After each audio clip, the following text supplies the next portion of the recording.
Now try number 2 on your own. Notice that it's very similar to number 1. The only difference is our variables are worth different amounts. So try number 2 on your own. The correct answer is negative 161. Try it a couple times. And if you can't find your mistake and you don't get negative 161, then ask your teacher for help. Then continue watching the video to see example 3. Here is question 3. Our expression is negative y squared minus 3xy. And we need to evaluate it when x equals negative 4 and y equals 2.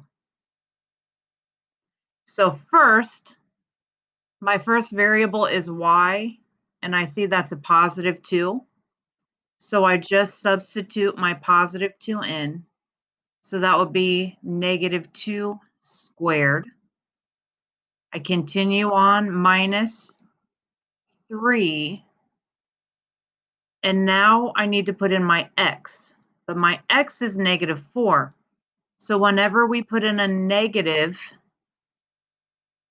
number, whenever we substitute a negative number for the variable, we want to put parentheses around it. And you can actually put parentheses around positives too. It doesn't really make a difference if you want to just put parentheses around everything when you substitute it in.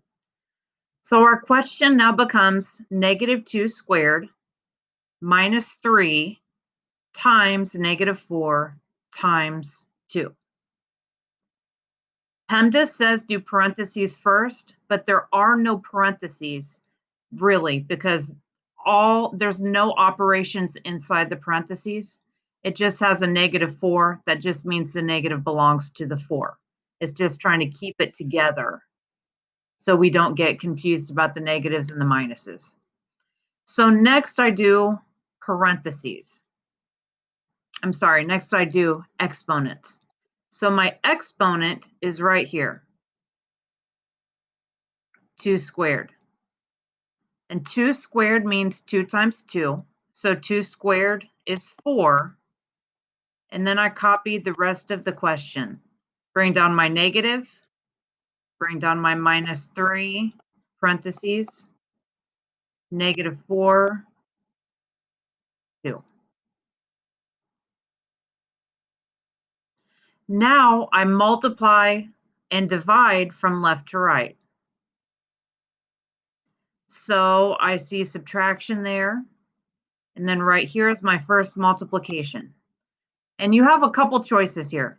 You can think of this as subtraction and ignore it right now, or you can do what Logan did in the previous videos, and you can consider that a negative 3. And I'm looking ahead and I see that it will be a negative times a negative. So I'm going to go ahead and say that's a negative 3 and keep it together because I'll know that my negatives will go away. And we're always happy when we get rid of our negatives. So remember, a negative and a minus is actually the exact same thing. The only thing that is too dumb to know negatives and minuses are the same are some of our calculators. The Desmos calculator, though, is smart. It knows they're the same thing. So I have negative 3 times negative 4. A negative times a negative is a positive, and 3 times 4 will be 12. So my negatives are gone. That means this is a positive 12 now. I'm just going back to green so you can see the new work and you can see what we copied back from the question. So that'll be positive 12. So I bring down my negative 4 plus 12, and I still have the parentheses and the 2.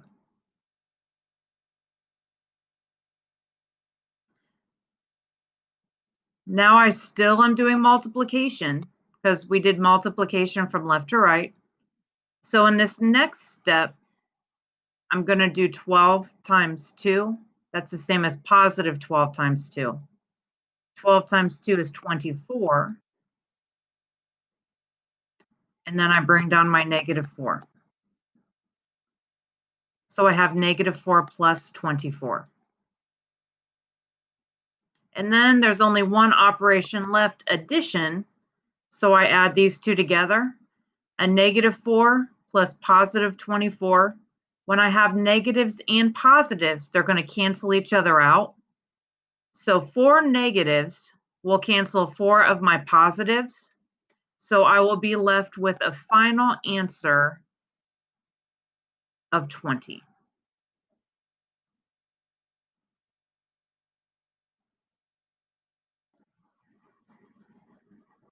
Now try number 4.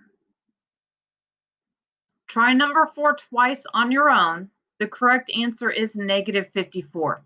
If you cannot figure out how to get -54, if you can't find your mistake, then ask your teacher for assistance.